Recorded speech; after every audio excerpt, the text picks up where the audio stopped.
Assalamualaikum warahmatullahi wabarakatuh. Hello everyone, how are you today? Today we are going to learn about the example of recount text in English, part 4. A memorable choir competition in Thailand.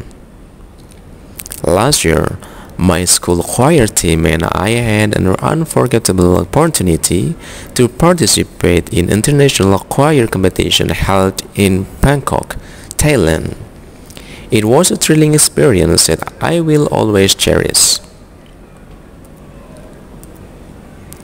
We began our journey with rigorous training and rehearsals in our schools for months.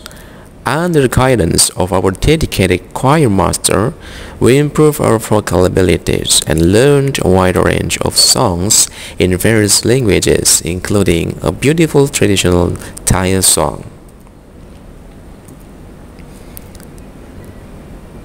Upon arriving in Bangkok, we were captivated by the city's vibrant culture and welcoming people. Despite our nerves, we managed to enjoy sightseeing and tasting delicious Thai cuisines. The competition day was intense.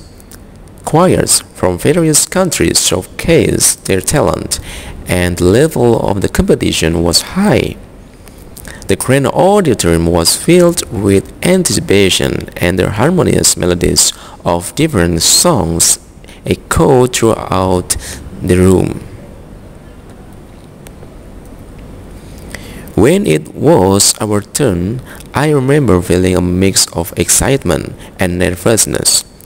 We walked on the stage, took a deep breath, and began to sing. Our voices soared through the auditorium, harmonizing and hitting every note perfectly. The Thai song we had practiced so diligently was met with applause and appreciation from the audience. Although we didn't win the first prize, the experience was rewarding. We received commendable feedback from the judges and a thunderous applause from the audience. The trip taught us about teamwork, resilience, and the beauty of music that transcends language barriers. Participating in the choir competition in Thailand was truly a memorable experience. Thanks for attention. Assalamualaikum warahmatullahi wabarakatuh.